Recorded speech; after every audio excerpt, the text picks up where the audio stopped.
Okay. Okay. I thought that was Kevin coming on, and it wasn't Kevin, and I'm kind of getting a little bit on the scared side here.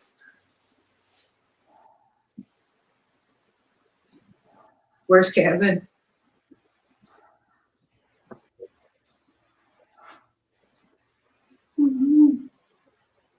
Kevin!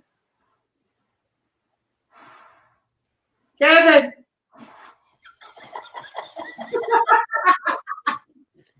I can't do it no more. It's hot, isn't it? Ooh, I'm showing a little leg. Show a little leg. Was that scary? It was very scary. I saw you pop on, and it was like, okay, is he gonna come on, or how are you doing? I'm good. I don't know if I can be heard in this mask. I can hear you.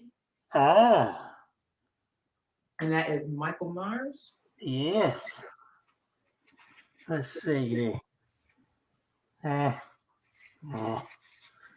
not going to tuck it in. I imagine that thing does get hot. It doesn't look like it has much room for air holes. This is made like the movie version.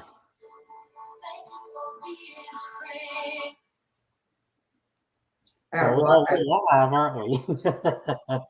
That's my phone. But when you pulled the knife, that was a little spooky, Kevin. We came on a little bit early tonight, guys. Give us a chance to share it everywhere. And yes. I gotta find let me share. I was a little perturbed because I got a comment earlier on my picture I shared on My Haunted Dolls Facebook about the 175,000 views. And somebody came on there and kind of commented nitpicky. I won't say their name, but I feel like he kind of nitpicks all the time. Are we talking about Kelsey? No, not Kelsey. I know who you're talking about now. I know what you're talking about now. Somebody that's on the My Haunted Dolls, which he may not be, but it just comes out that way when you're constantly. You need to do more one-on-one as opposed to these live things. Apparently, I'm doing something right if I've got 175,000 views. That's a lot of views. You're doing right. You know what? It's jealousy. And yet, they still won't let me monetize because there's not enough view hours. Okay, you know what? You know what? You know how you do that? How do I do that? You turn several computers on and mute them and put it on your page. That's how I would do it. Oh. I think I found it. Yes, I did. Hold on just a second. I'm copying our here. I think I found it. Yes, I did. All right. I was there on okay, now I gotta go back to Facebook. I need to change up our background a little bit here. We still got the black-eyed chilling. Let's see. I'm not too savvy on doing all that yet. Hey, let's see. Here we go. That's a good one right there. Spooky. Or we can even do the ghost wall. There we go. Ooh, a ghost. Ooh. Now, I don't know if that person meant any harm, but sometimes I'm like, are they? I mean, it's not the first time they've said that. I'm like, I'm doing what I can, but I said a million times, if you do look at the live, the first part, we do a one-on-one. So I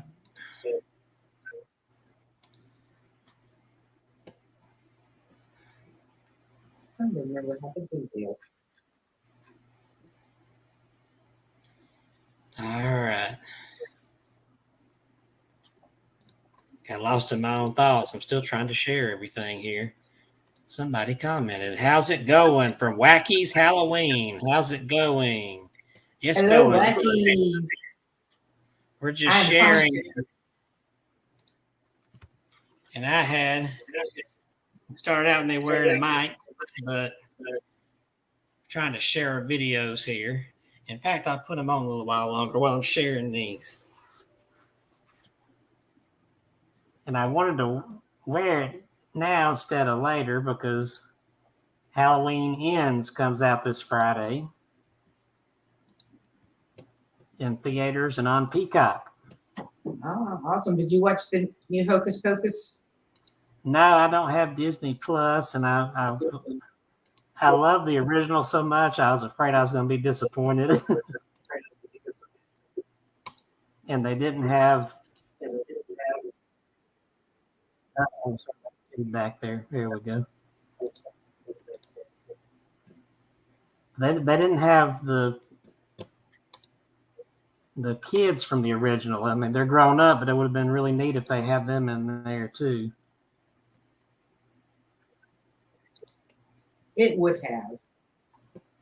I watched some of it. I fell asleep. And so I was just tired. All right, I got finally getting it shared. All right, I'm getting everything I think anyway. shared here. For people watching, we're just sharing the link so we can get more people in here.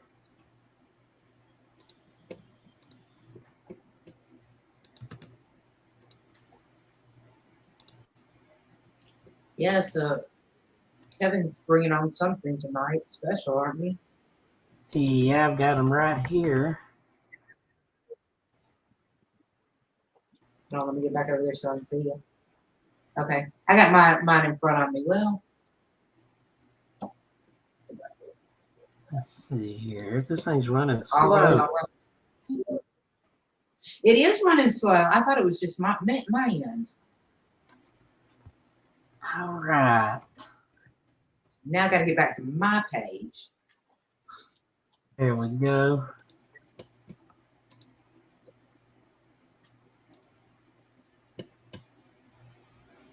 Now then, I have shared. I just want to share. For some reason, it won't let me go directly to my Facebook page, the My Haunted Dolls Facebook page anymore. For some reason, It did me the same way. That's what I was having problems with. Maybe Facebook updated something. Now I got to go back and. They changed up Facebook in the last few weeks. It's hard. It keeps making me want to switch from my personal profile to one of my pages, and then it won't let me share stuff and la la la. There we go. Now I'm all shared. Well, Wacky's Halloween, where are you located? We'll get started here in just a minute. The Facebook updated their crap and it's giving us a hard time. Still not letting me. Okay, I give up. I don't know. Wait, here we go. Yeah, it took me a minute. But I started earlier than you, a lot earlier. Yeah. Yeah, I thought it was just me being slow.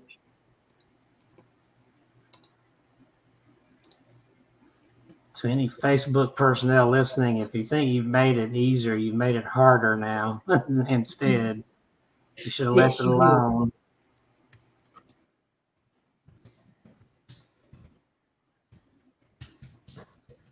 I hear music.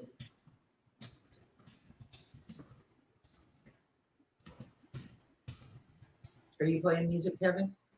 No. I hear like some music playing. There's some drums. There we go. Oh, so Tennessee is one of my favorite states. I grew up going to the Smoky Mountains, and we backpacked through the Smoky Mountains. Okay. I just heard your name. You have your ghost box on? No.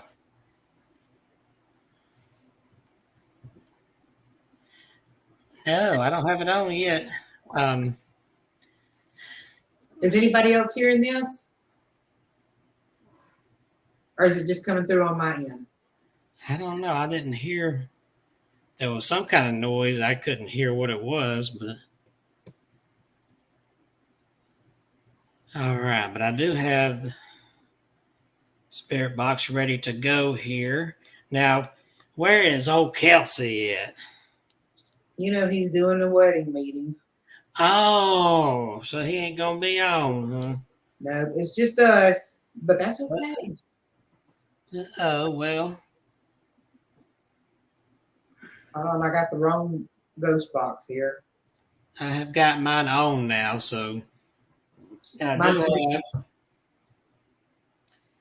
Yeah, it's gonna be hard to show. I'll have to bring the camera down here and kind of point upwards because these little babies, here they are. They're leaned forward. They're made that way. I can't straighten them. So, but these are a brother and sister.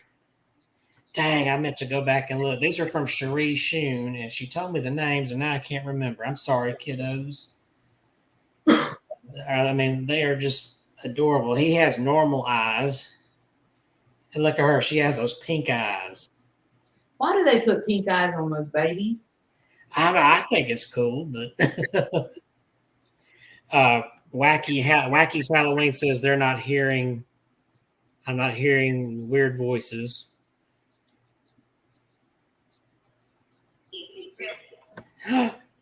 Did you hear that on my spirit box? It said, "Did he really?" Okay. Something is coming through my speaker. Okay, hold on. I gotta turn it up. All right, kiddos.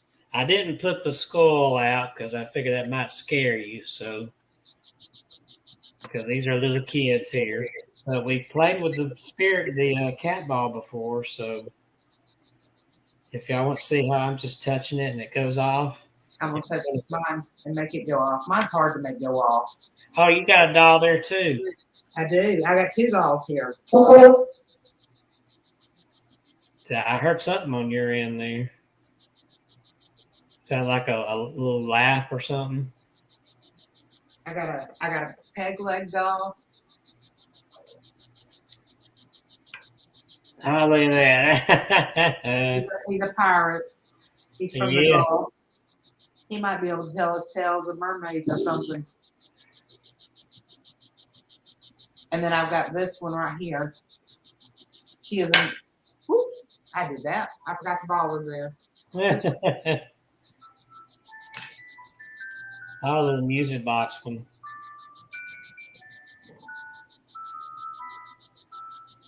I've got a couple that play music like that, and I was told, anytime they might play their own music, they play by themselves. I've not once heard any music come from.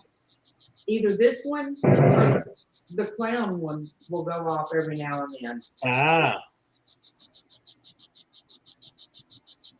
well, that sounded like my voice. It said something. And mine just made a static noise. I don't have my static on. It's just. Oh, I can turn my static off if you want me to. That's up to you. You don't have. I'll just turn my static off. Mine just said something about enroll.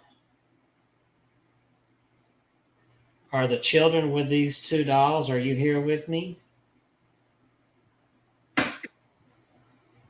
My chair just popped. That was not a paranormal noise. Oh, I heard a girl say here and a boy say die, like they're starting to say diaper, die, like that. What are your names?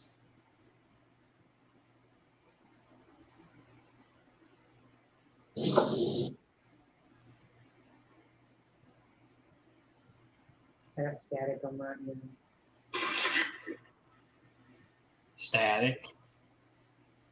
Cherie told me that you're brother and sister. Is that true?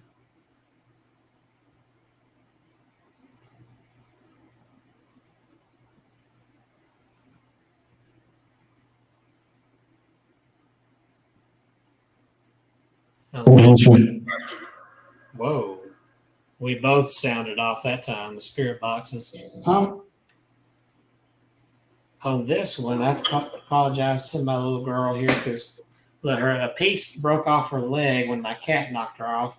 I was going to glue it back on, and the piece just vanished. I don't know where it is. It's not inside there anywhere. Maybe one of our cleaners threw it away. We have a team that comes in and cleans once a month. But I apologize for that. I wanted to fix that, but at least your dress covers it. It's under the dresser somewhere, right up against the baseboard. Ah. God, how did it get back there? Okay, I just heard a knock here. A knock? Yeah. Well, you've kind of gone quiet. Can you say hello to us and let us know you're here?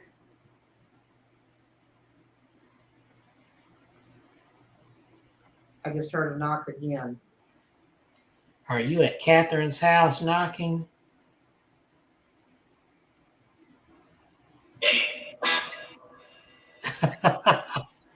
It was a word and then a guitar played like down.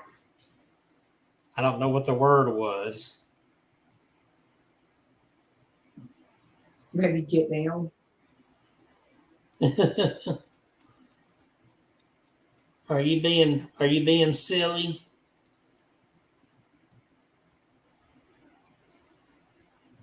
Everybody that sees them comments on their little mischievous, silly faces that they're making.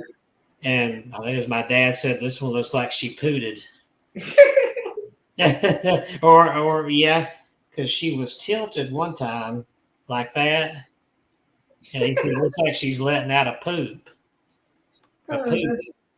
Maybe that's how you lost the little shard of glass, was that she pooted in it. I heard a thud in there. I went in, and there's the cat looking all innocent, and she was laying on the floor next to the cat. Kitty cat stopped trying to get up there. Music just came through my speaker. Yeah, I heard that.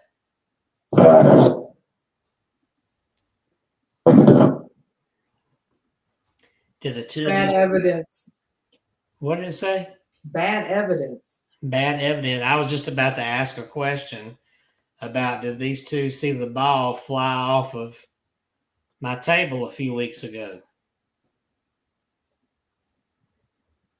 And can you tell us who did that?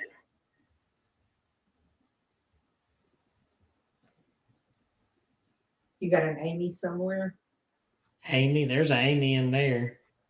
I don't know. Gosh, I lose track of which one's which in there. I got that book. I have to keep a binder of all the items. And thank you to Wacky's Halloween said, I love your channel. Thank you. Be sure you like and share us.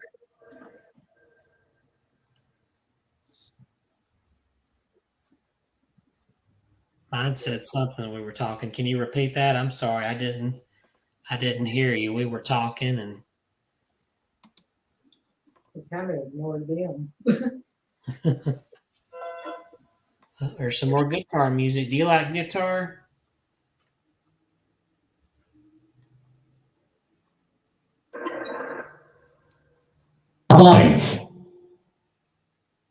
That kind of scared me.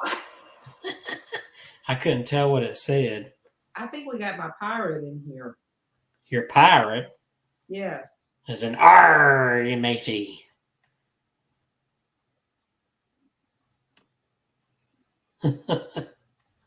It's not Blackbeard, is it? I don't know. As long as it didn't what was his name? And that was my hand went by. What's his name? That mean one in Louisiana back in the day. I think his name was Jean Lafitte. As long as it's not him, because he liked to slit throats. I don't think this is an actual pirate. I think this is a, Oh. but he's like attached to the ball. Ah. And I'm seeing a guy with it's sun bleached, not like white, or anything. Like he had curly hair, and he liked to surf. He liked the Gulf Coast. Oh. And I'm seeing him. He had a long sleeve blue shirt on. Ah. He pulls it off and he puts a wetsuit on and he's going out there to surf. And I'm seeing a bunch of friends around the campfire. It's not on the beach. The campfire is not right on the beach. My box just said surfboard. Awesome. Yes, I did. Yes, I did. He said.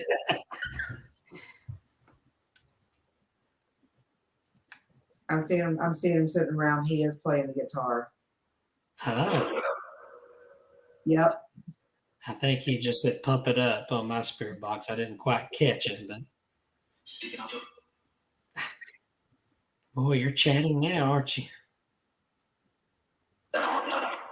No, I'm not. Yes, you are. Please keep chatting. Keep flashing the pictures too.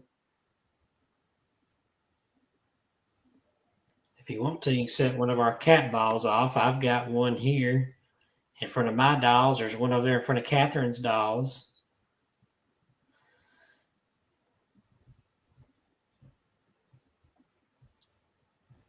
My cat ball's a little harder to set off. Ah. Like earlier, it rolled across the table and it didn't go off until it hit the floor. So I might complain on it. I'm just gonna order some more. That was so awesome when that other cat ball was getting harder to set off, and yet we conjured up Becky from the Tutwiler, and she was setting that thing off.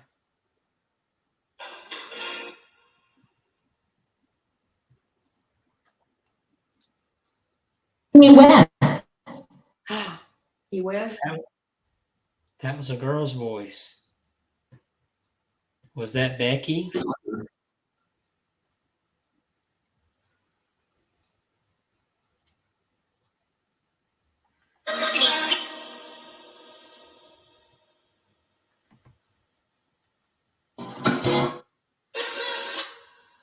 It's us, this then. I was about to ask her, what about my children with these two dolls? Say your names for us so we make sure we have your names. My name's Kevin, so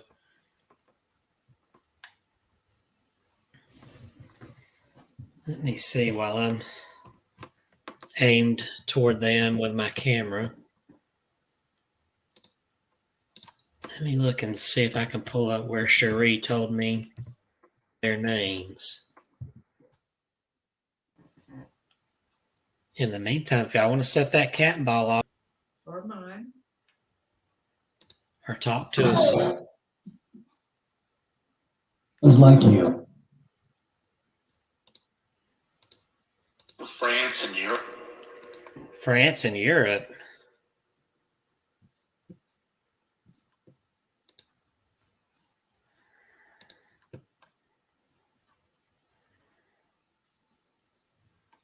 For some reason, David Matthew keeps coming to my mind.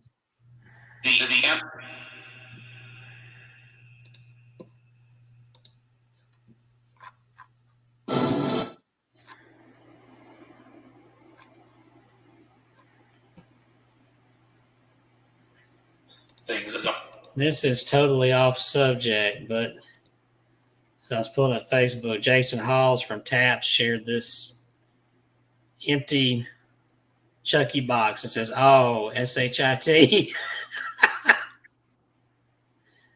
There's an empty Chucky box in the That's Lowe's hilarious. or Home Depot. Wonder where he ran off to. I had to show that. That was funny. Okay, I need to.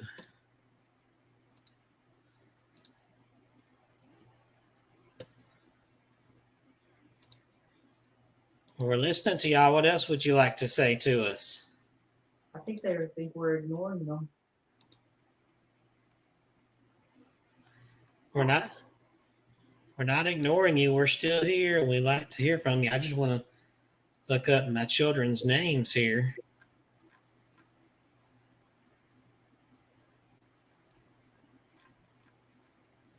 And make sure we. Here it is.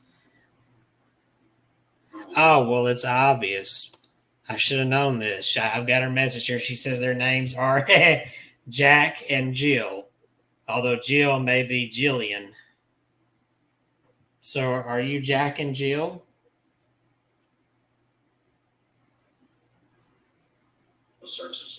Services? Did people tease you about going up a hill to get a pail of water? They do. How old are you two?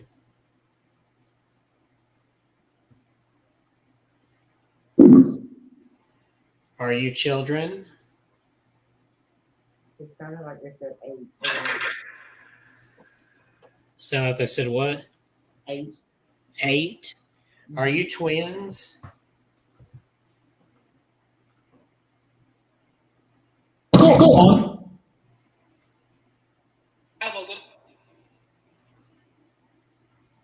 Mine said, "Oh, go on."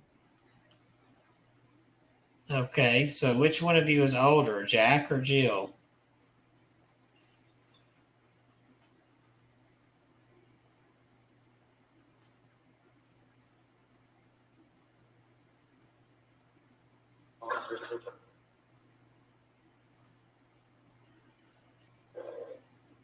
Are your names Jack and Jill? Can I help you earn it? LeBron.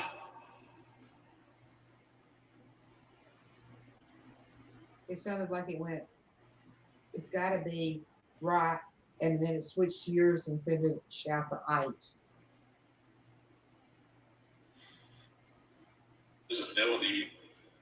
Visibility. Oh, I forgot to. I got to remember to set up the lights, the grid thing here in the. I forgot to get that out, dadgummit. Here in the hallway, or whatever you want to call that. Mm-hmm.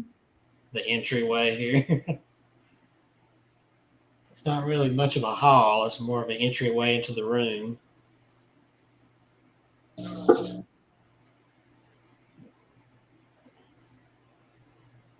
Kevin, I'm going to lower my lights back down. Okay. If I bumped the table, that was me. Ego test. Kathleen. Catherine. Oh, Catherine. Is that what it said?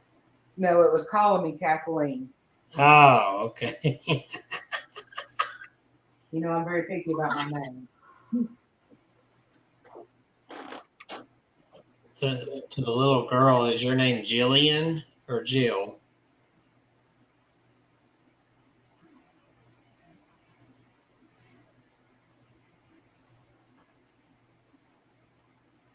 They're getting quiet. Oh man, I turned my lights down too low. Come on.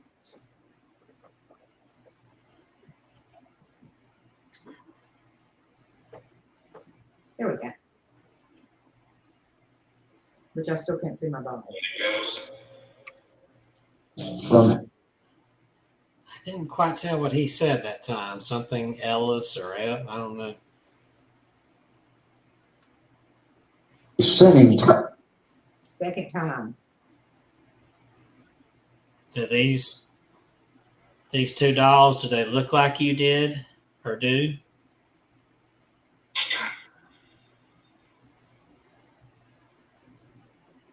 Oh, this one is bald. That piece of hair with a ribbon around it.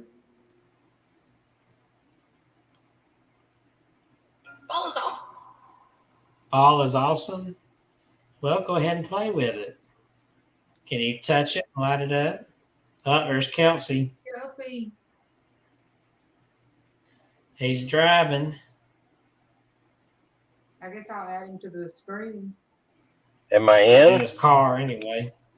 That way. Yeah, just got out of a meeting. Just got out of my meeting and I'm headed away. And I thought I'd go ahead and log in while I was driving. Is that okay? Is that okay? Yes, that's okay. Okay. All right. Did I interrupt the spirit session? Yeah, well, they're kind of quiet. They're talking a little bit, but they've not done any action. Well, now that I'm here, I'll get them stirred up. How's that? It'd be hilarious if suddenly your airbag shot up into you. Maybe they'll start laughing or something. Oh, man. I've only had that happen once in my life, and that stuff burns. Yeah, I heard that you feel like you're getting punched in the chest. And don't even remind me because I'm in Alexis right now, and the other time that it happened to me was in Alexis. So I don't want this one to get hit like the other one was. We really don't want that to happen. That was just some car. I know you're acting like a Christian now, just wishing bad things on people. I thought you were my friend. Okay. Says, all right. So excitement, Kelsey. You what? You missed all the excitement. I don't know what excitement you're talking about. You'll have to update me. You'll have to watch the beginning of the show. Oh, when I can't. Driving. Huh? When I scared you? Yes. I didn't. Oh, did you? I really did you scare you? You scared Catherine? Yeah, I had this fella on, and I was in the dark with just the light on my face, and I wasn't responding. Well, well, go back. I'm listening. I'm just here. I'll listen. Talk to the spirits. Talk to the spirits. Hope that the spirits will talk to you. Yeah. Well, they have chatted, and they've chatted through both of the boxes. I've seen some pictures. Yeah. So do you have your cat balls out? Yes. We do. Right and there. Do we have the REM pod skull out? Well, I didn't want to scare the kids with him, so I put him up there. Is what it on? Kids? It's not on. Well, there's children with my dolls, so. Oh, them children are tougher. They've been around for a long time. Just because they look like kids, they're now in the spirit world and they know more than you do. Oh, well. Now I feel so tiny now. Well, that should be a good feeling for you. Well, it should be a good feeling for you. It's not? Let me put Kelsey's future head down here. Oh, should I get a tattoo of the Ouija board on my head? That's a good idea. I've never had a tattoo. I think I'll go say I want my head tattooed with a Ouija board. And that way I'll go around, I'll charge people to talk to the spirits on my head.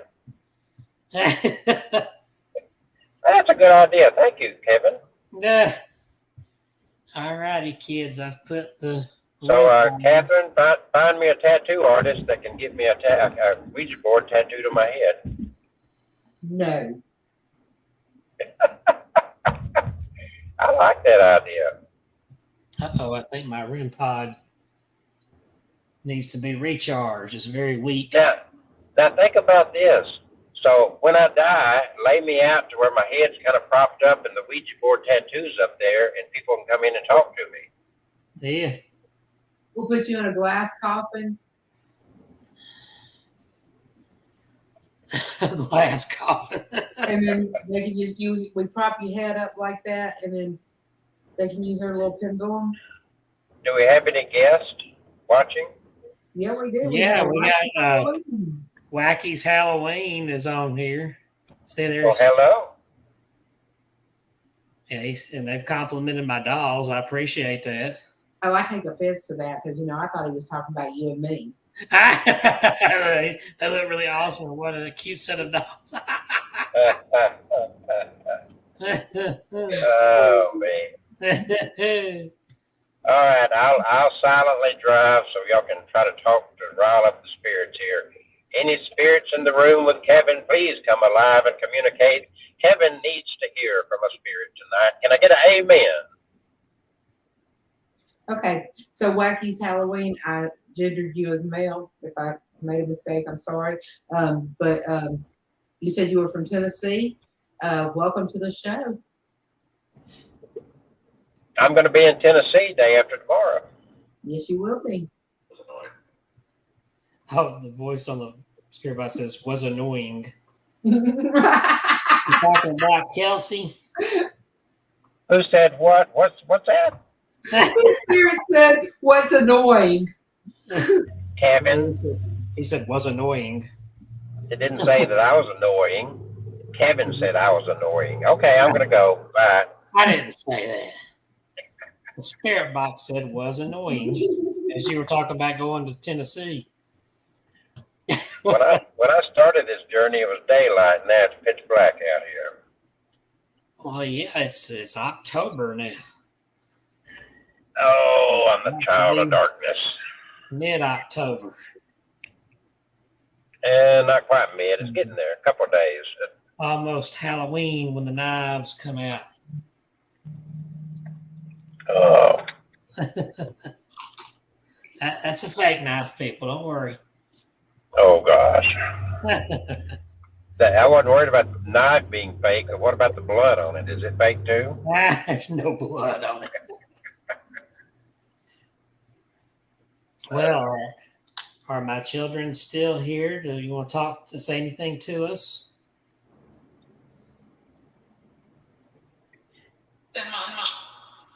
Oh, it said mama. Oh, who's your mama? Where's your mama? Since I'm the only female, Question is, who's your daddy? He thinks he's Telly Savalas now.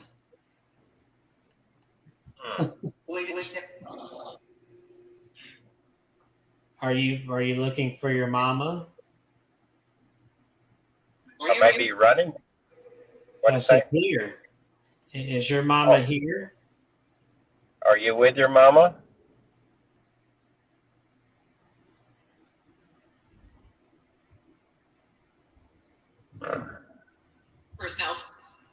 Personnel. What? It said personnel. That was probably some bit of radio. What is your mama's name? Mama. Mama. Besides that, her real name.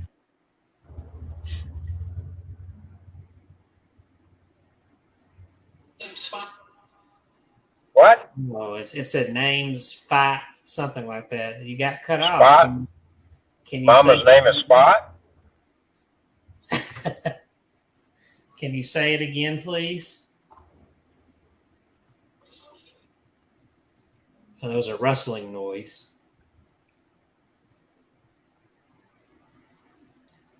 What? That was kind of a scary sound. That was from Catherine. She gets all the scary sounds over there.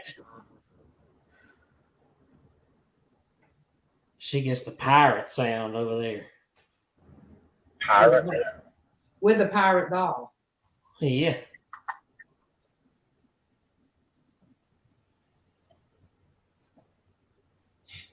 Are we bothering you? Yeah, it bothered me.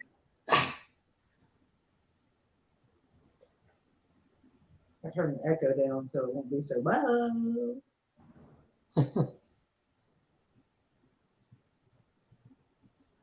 What you want? What? It said, what you want? We want to talk to you. Who are you? What's your name? You gotta be nicer. Yeah.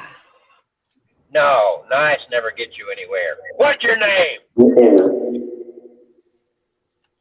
What Is was that that? mean old man is trying to ask It's, he just mine want to said talk to you. What's your name? What'd yours say, Catherine? mine said what the Yeah, I'm doing my Zach Bacon stuff. Come out, we want to talk to you. You can't hide from us. we're not Zach Bacon and he's horrible. Mean to the spirits. That's Zach Catherine in there. Zach Catherine. No, he's mean to the spirits and they don't like it. And then you run from them. All I know is he made a bunch of money and owns all kind of property and a museum. If you communicate nicely to them, they will communicate nicely back.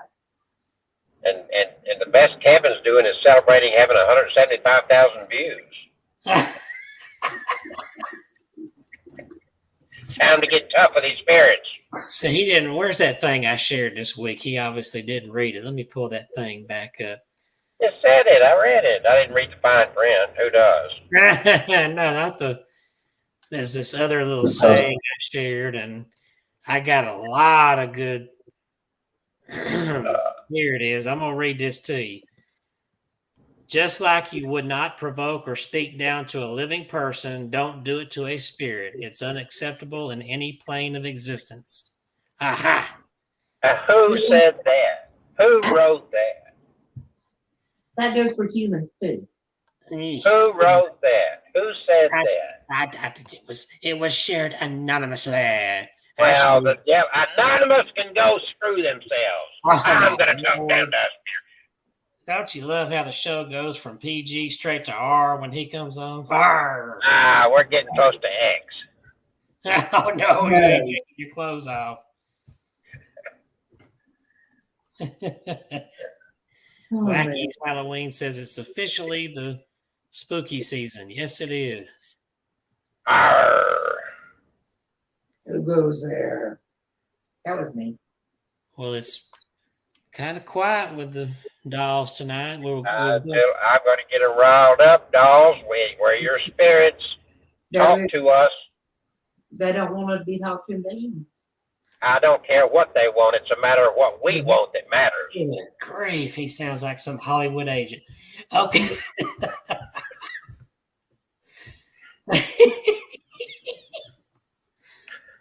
The Kevin's evil. Bastard. Yeah. See, at least I got the thing to talk. When you're mean to them, I can't be nice to them and see their stories. Because they're angry at me.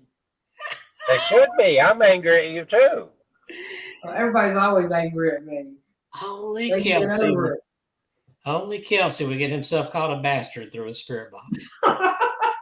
No, Zach Bacon too. Well, that's because y'all are being mean to them. They're like nice. I'm not mean. I'm just telling them what they need to be doing. Well, could you like ask? I'm like Cartman. Respect my authority. He said, "Okay." See there? See there now. Humble yourself before me. Oh, now he thinks he's God. No, I didn't. Well, you know, Jesus said we're God, so there you are. He did not say.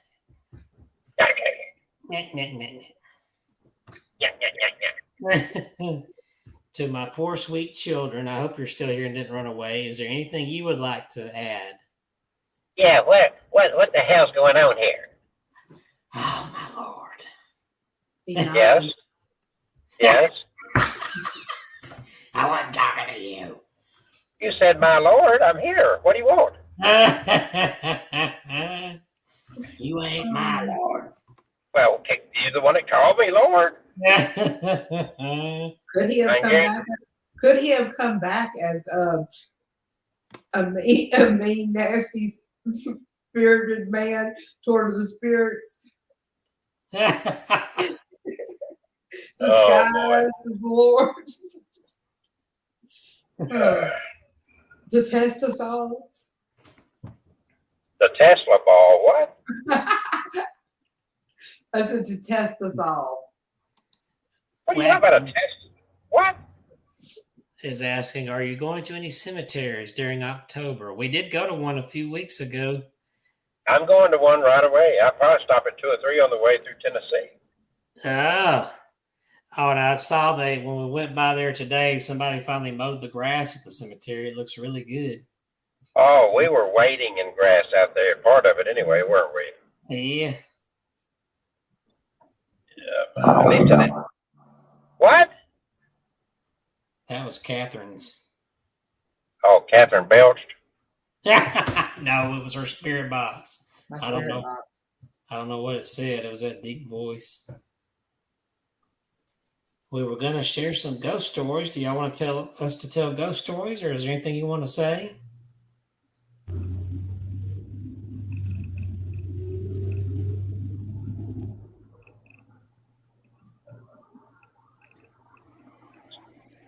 So it gets quiet. What?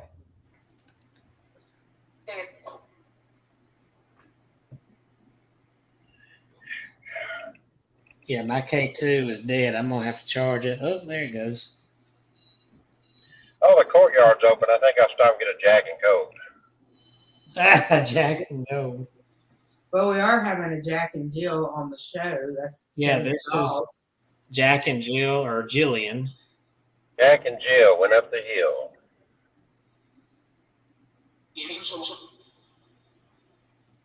That's it. And so.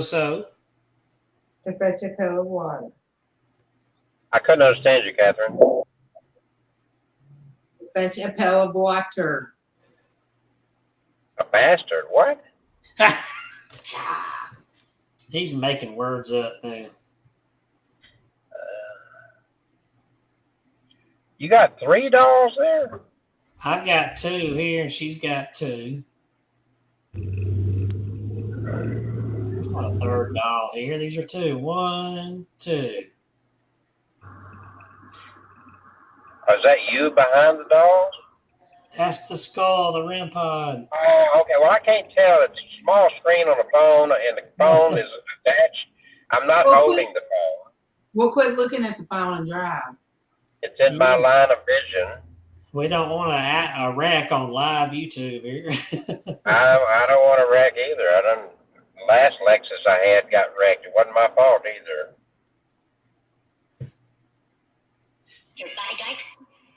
What?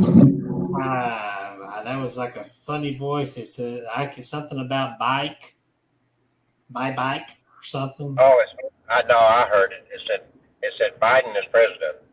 It didn't say that. Spirits are getting political on us. No.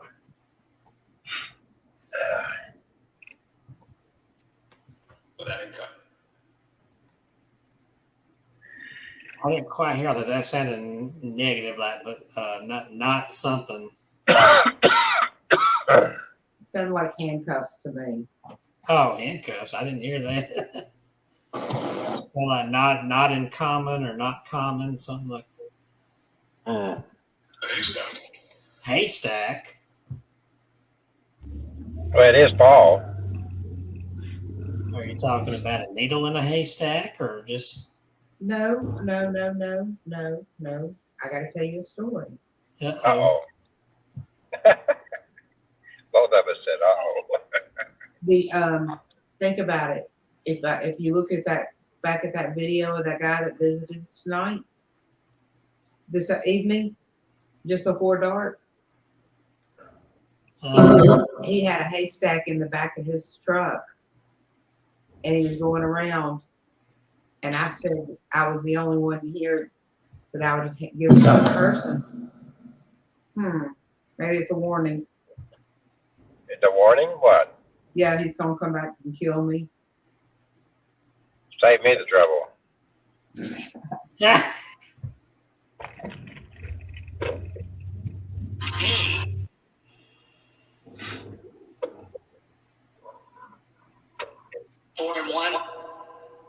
4 and 1. Ah.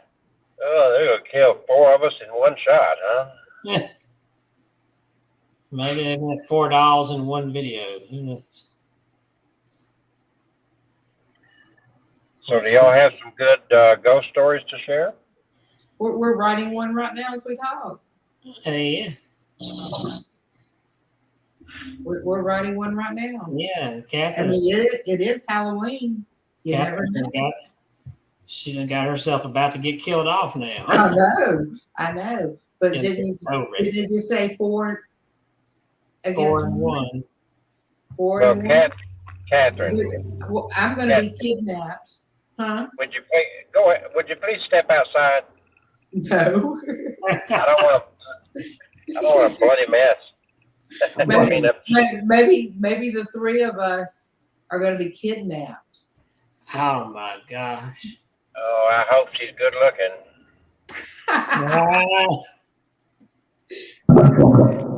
Oh, did you see that most recent autographed picture of that girl that Kevin got? She had her legs spread wide open. I was just thinking, if it's her, I don't mind being kidnapped.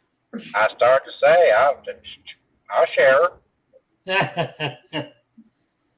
And I didn't share the whole photo. There was more at the bottom, but she did. Oh, she I was, can. Yeah. She was close, but Kevin will be taking a cold shower tonight. I'm gonna tell you about a TikTok video I watched last night. There was this lady that she was complaining about the Hocus Pocus 2 movie. What'd that say? I don't know. I was talking. That's what you need to be paying attention to. Well, listen to me because I have to tell what's going on. Yeah, but you need to be quiet when it's about spiritual talking. Talk about being rude. listen to him tell somebody to be quiet. Do as I say, do not as I do. Yeah. Possible trick. One possible trick. Is that what you said?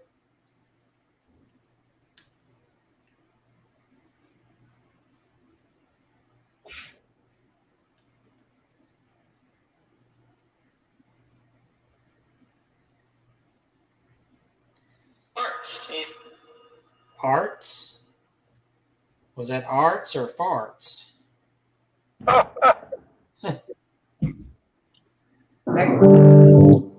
Whoa.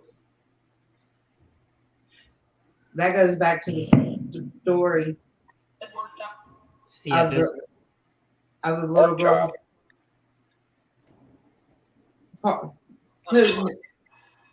farting and her little piece flew off. yeah, her little piece of her leg there. When did that happen? That was several months ago. The cat knocked her off, and I was going to glue the piece back on, and the piece disappeared. Huh. Before I could glue it back. She had it in her lap, and now it's gone. Oh, boy. Do you know where the piece from your leg went? Up your butt? No, I didn't say that. Had the maids just been there when it Yeah, that's why I'm thinking that maybe one of them swept it into the trash. No, I'm talking about when it got broke. No, it happened before. It was my cat because I heard the noise, went in there, and there's the cat trying to look all innocent, standing right in the spot of the guilty area.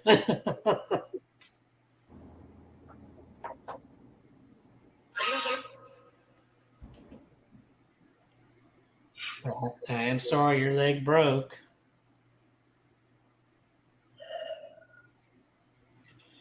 Are you still happy?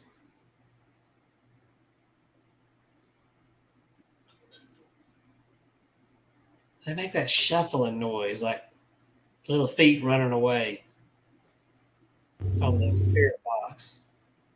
I think they're busy playing. They don't want to. Maybe they wanted your attention and they had Maddie knock them off. Oh, well, what would you Why were you needing attention?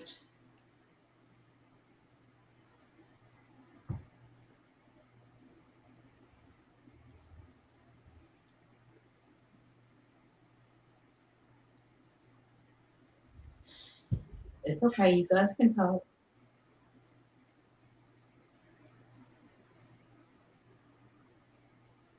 Five zero. Whoa. What was that?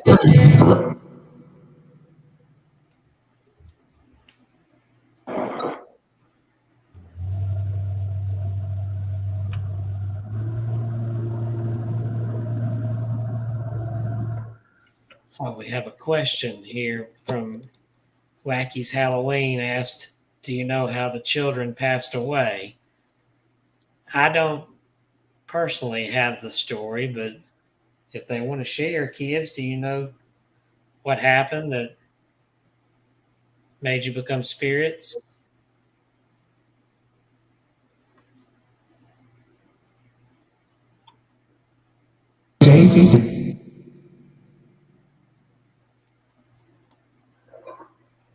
You got a voice there, Catherine. Did you hear what it said?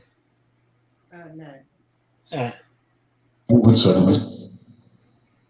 It's a deep pirate voice. What did it say?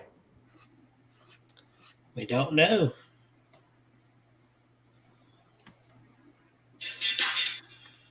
Ooh, I got a clapping music noise there. My neck is suddenly hurting on the right side.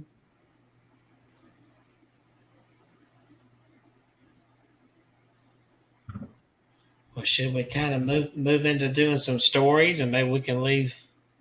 Yeah. Spirit box. Yeah. I'm gonna put the camera up here. Ooh, my hand is hurting from all that holding. Do a stand, Kevin. What? We gotta get you a stand. Well, I've got a tripod, but then it'd be in the way over here. I don't have much room. So I got a question, Kevin. Any more activity from your moon ball? No, it's not moved a lick. Has that ever done that before? Nope. So what we're talking about, if you hadn't seen the video, maybe you can share it real quick, the short version. Okay. Some of the viewers may have not seen what happened when he was doing a spirit box session on a Jack-in-the-Box there at his house. Yes. I think what I'll do is play the. Let me get it up here. Maybe I should play the original because the short version. Well, I'm not going to play the whole original, but just the clip because it has no music and you can hear my reaction there. And there's a noise that happened. I don't know if anybody noticed that. I'm going to pull it up here first. So, closing this door here, spirits. Anybody doesn't belong here, go back to where you came from and everyone back away. I'm going to close my spirit box down. Last There thing we I go. said was weird. I'm closing mine down. Anything here, please back away. All right, I'm going to. Here we go. All right, let me go ahead and share this.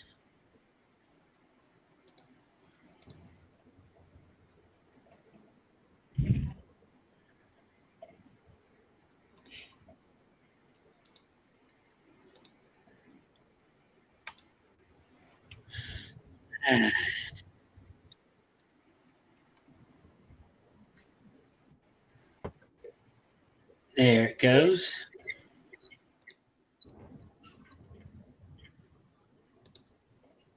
She just got an uneasy feeling around him. And earlier, of course, before I start the video, he was playing with this REM pod, but I was having to get my cat settled down because she was getting riled up, interested in what I was doing. She's around. So if there's anything, can you make a noise? was that? Let me play that noise again. What was that? You hear that clicking? What was I that? do hear that clicking. What was that? What was that?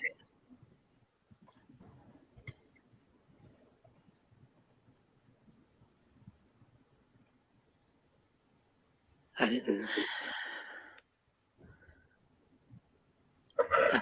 look around. I didn't see anything. My dad is asleep across the house, so I don't want to go waking him up. I was feeling hot and out of breath at this point, too. But I'm about to start a spirit box session. So I don't know. I keep missing it. What the crap? Here, let me play it again. No. So I don't know. So I don't know. Okay. Right there, you see the statue. The statue? Yes. What the crap? What? And right there was a blip. Just rewind it just a little bit right before you bent over. A blip? A blip. Let's see. So I don't know. What do you mean a blip? What the crap? It was a big orange thing that flashed in front of it. What the crap? What? I didn't see it.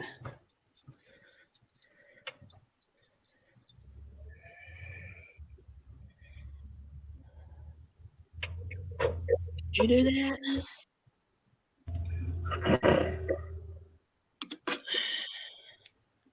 So I made sure to show everything. There's no mechanic to that.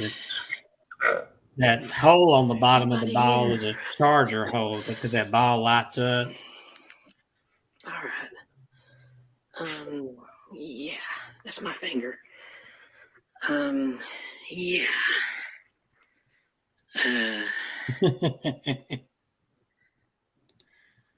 And then we can do the slow motion one. Let's see here.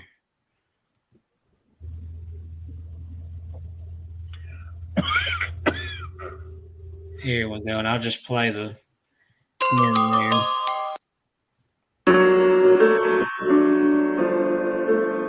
Let's see, get the slow motion.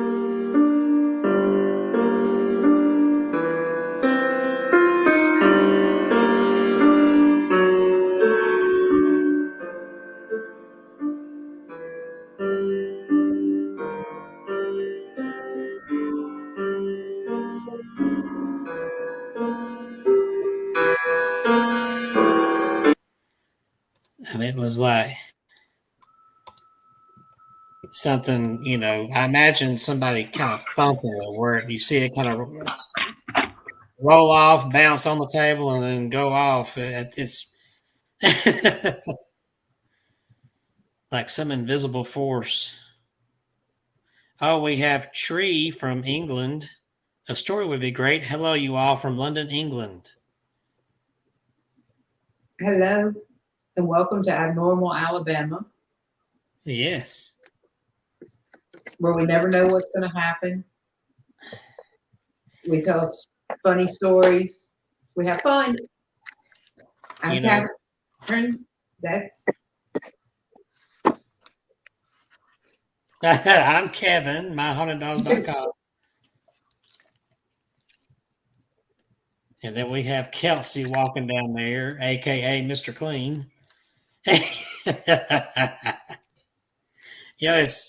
It's awesome we have somebody from England because I've actually got a story from England, a ghost story called The Passenger in Black, and I shared it on my podcast.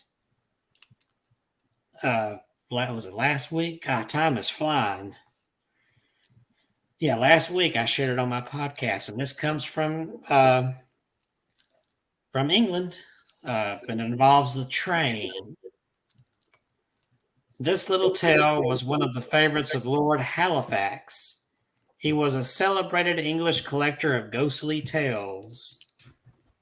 Each Christmas, he would bring down his collection and read from it, and the stories would terrify and delight his own children and any others who happened to be staying with them.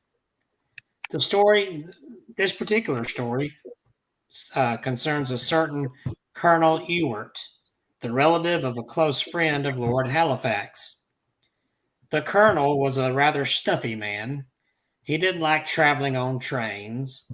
What he disliked most was sharing his compartment with strangers, but sometimes a trip was necessary. One day, the colonel had to take a train from the city of Carlisle to London. When he arrived at the train station, he was relieved to find the train was not crowded. In fact, he found an empty compartment without any trouble. And then alone, the colonel was very happy.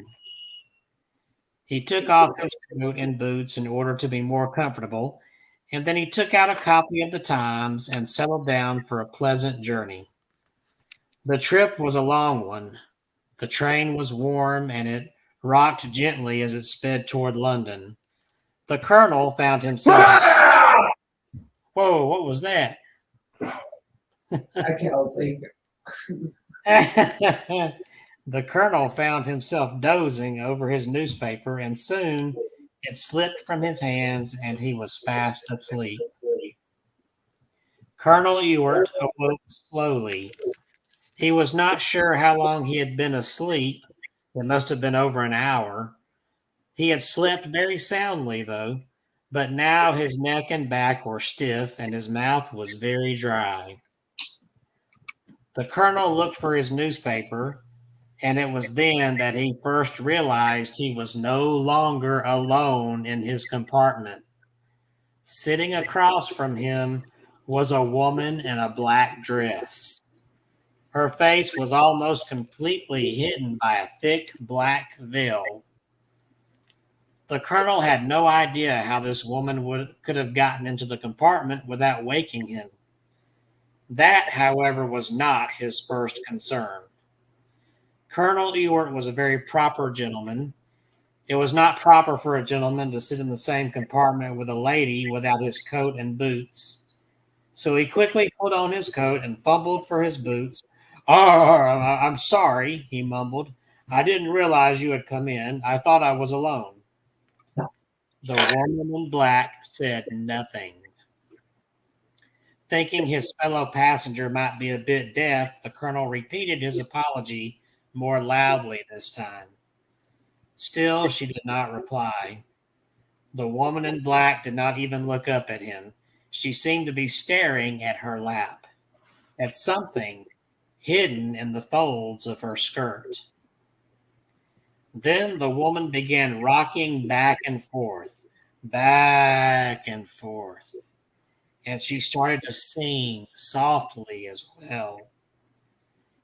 Colonel Ewart could not make out the words of the song, but they sounded familiar, like some sort of lullaby.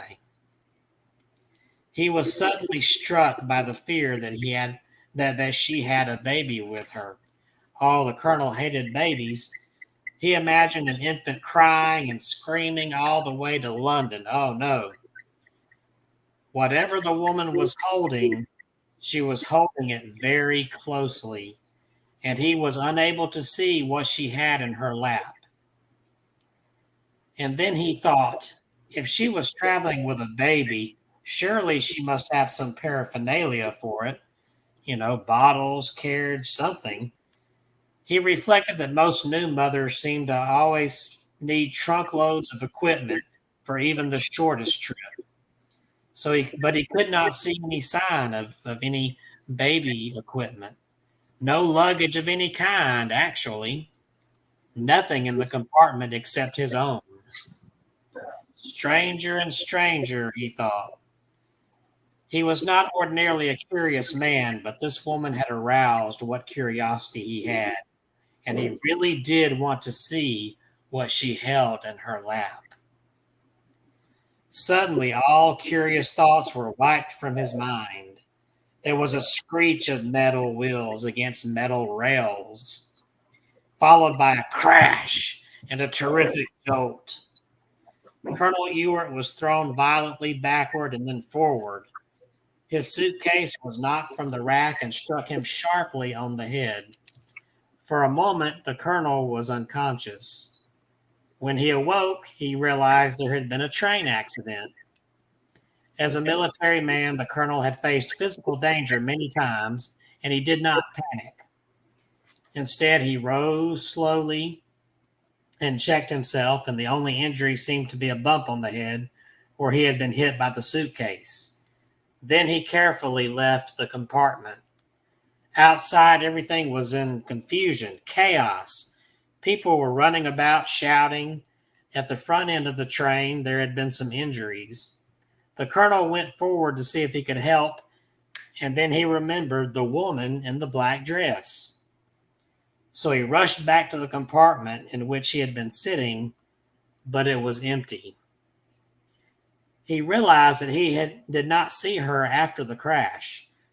Perhaps she had fled before he awoke. The colonel searched among the passengers who were wandering about outside the train, but he could not find her. He talked to the trainmen. They had not seen her either. No one had seen her. Moreover, the trainman told the colonel that after he had boarded the train at Carlisle, his compartment door had been locked. That was customary, yet he had clearly seen the woman in black. He was puzzled and deeply troubled. The trainmen acted very oddly about it. They did not want to talk about what might have happened. It was several months before Colonel Ewart learned the awful truth. He had described his experiences many times, and one day he told it to a railway official that he had met. Upon hearing the story, the official turned pale. "So it happened again?" the official asked. "What happened again?" demanded the colonel. The railway official said that a few years before Colonel Ewart's meeting with the passenger in black, there had been a particularly horrible accident on the Carlisle to London run. A bride and bridegroom had been traveling on the line, and it was the young man's first trip to London. He wanted to see everything, so he stuck his head too far out the window, and it was caught by a wire. The impact completely severed his head. The headless body fell back into his young bride's lap. No one else on the train knew what had happened until the train pulled into London. They found the young woman sitting in the compartment, holding her husband's headless body. She was rocking back and forth, and singing a lullaby to the body. The shock had driven her completely mad. The poor lady was committed to an institute, but she lived only a few months. She never regained her sanity. She would sit for hours on end, rocking back and forth, and singing that same lullaby into the night. From time to time after her death, passengers on the Carlisle to London train had reported seeing her tragic and awful figure sitting in that same compartment, rocking back and forth, eternally singing her lullaby to her dead husband. Whoa. How about that story?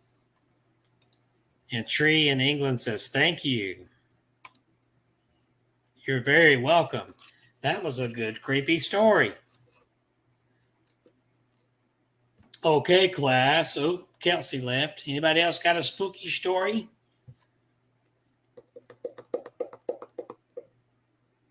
Oh, I don't hear Catherine. I think you're on mute. Oh, here we go. Okay. Oh, So there we go. Oh, crap. There you go. I wasn't touching it that way, you know. He's muting me. He doesn't want me to talk. Tree, what time is it over there? They will answer. Yeah, I hope they might have left. I don't know. That was several know. minutes ago. Wacky, are we wacky Halloween stuff? Yeah, Wacky's Halloween. I have to look at that. Oh, here's Tree. She says, they say it's 2:10 a.m. in England, 10 which is a.m. right. They're 6 hours ahead. And it's 8:11 p.m. here. Yes. Kelsey is coming back in just a moment, I believe. I had a lovely lady from, what was her name? Erica, I think, from England, gave me an interview yesterday for 20 minutes. It was 9 o'clock her time, 3 o'clock here, and she wanted to ask about stories with my collection so she could share it in her article over there. And she's going to send. Oh, Tree says, I'm a lady. Sorry about that. We want to make sure we get everybody right. So she's a lady. We had an interesting story happen today. Kelsey, you want to come on and tell about the Facebook post that was posted today? The spook post? Or the Facebook post? There was not a Facebook post. You keep confusing. I made the post because the message was sent to me. Oh, So you keep misinterpreting it, even though it was pretty profound. But it was sent to me because a few years ago, when we still occupied that building over in Shelby, and where we started this program we're doing now, we were also doing a lot more activity than we are now. And we became kind of known in that area for what we do. And a lady and her husband, I guess it was, dropped in, and we proceeded, I guess, Catherine, I don't remember the details like she does, but she wants me to tell the story. Bottom line is that the reading that was given to the lady indicated that she had some illness, and it was unknown what the illness was, but her doctors would soon find out. So subsequent to all that, I'll just read exactly the message that I received today, if I can find it. Bear with me. Yeah, I remember seeing that. And it was a pretty profound thing. If I can find it here. Hi, guys. It's Shelly. It's been a while since you saw me. A long time ago, you did a reading on me, and I let you read me in Shelby at the Blue Building. You told my husband and me that I had been sick, and I started crying because I had been sick. You told me they would find out why I was sick. Just hearing they would find the cause of my sickness gave me relief. Not long after seeing you, I found out I had cancer. I am now cancer free, but I was just wanting you to know that yes, you are right, and they found it. So we do receive feedback, sometimes not quick, but amazingly, that although the 2019, I guess 2019, I guess that would have been sometime, and so 4 years later, we get feedback on a reading that was done back then. I guess that's the story that she wanted me to share. that is the story I wanted you to share. I'm glad that she's doing okay. So she also did her own YouTube video. I looked her up, and she said she was having some difficulty. So I don't know. That's all I've received from her. But she did have cancer, and she says she's cancer free. I don't know what else she's going through there, but I hope all is well with her. And I hope maybe what we did encouraged her to get to the doctor. I don't know. She didn't give me any detail on that, but that's all I've got of it right there. That's all we got. That was a spooky good thing. It was a spooky good thing. Yeah. Kevin. Yes. Tell us about your book. Oh, the new book. Let's see here. Gosh, it's 8:15 already. Let's see here. I know. Let's see. Here we go. Flash the new book up here.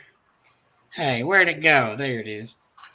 Fear not, weep not. Scriptures of my life and others too. Just an inspirational book I wrote because I wanted to share a little about my faith and how it's helped me in my life. So just a little something different. Oh, here he goes with the preachy thing. Put my book back up there. Fear not, weep not. But also, I still do have the scary stories. Let's see. Dark Awakening and Other Tales for a Midnight Hour, which is an original collection of scary stories, kind of like what I shared a minute ago, but mine are original stories. And then I've got the Haunted Collection books, My Haunted Collection, and My Haunted Collection, The Dark Side, for the scary haunted items that I have. And of course, fictional supernatural novels out there based on some of them based on true stories. But yeah, the newest one just came out last week. Fear not, weep not. It would make a great Christmas stocking stuffer or just a cheap gift. So buy today.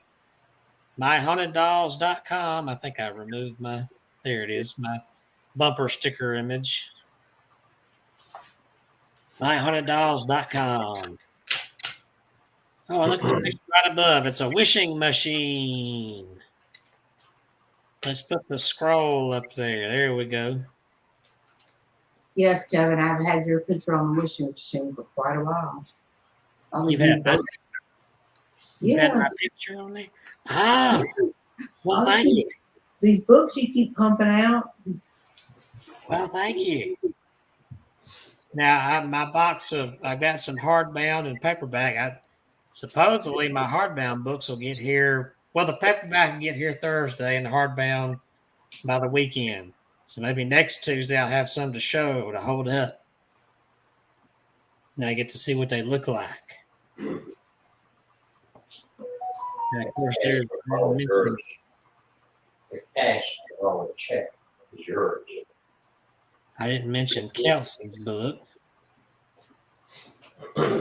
Dating the Dead and Spectrophilia. Sex, Love, and Marriage. The Abnormal Way. DatingTheDead.com. People making love to Bigfoot and cars. Go ahead and check that out.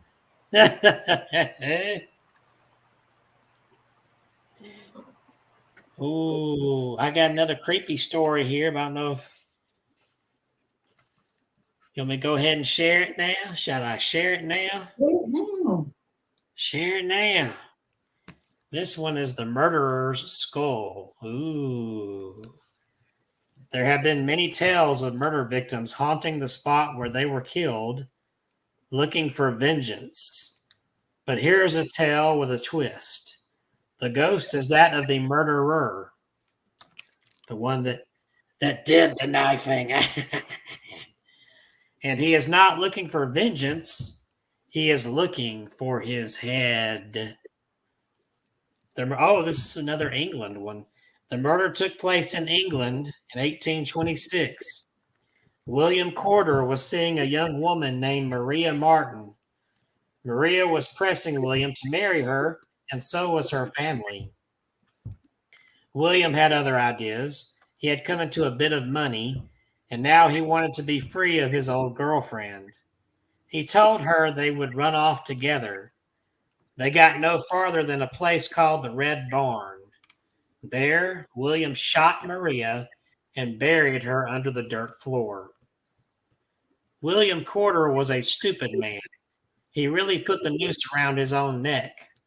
At first, no one questioned Maria's disappearance, but Corder could not stop talking about her. He even wrote letters about her. Maria's family became suspicious. Anne Martin, one of Maria's relatives, said she had a dream about Maria. According to Anne, she dreamed that William shot Maria and buried her beneath the floor of the barn. Anne told everybody about her dream. Finally, there was an investigation. The floor of the Red Barn was dug up and Maria's remains were found.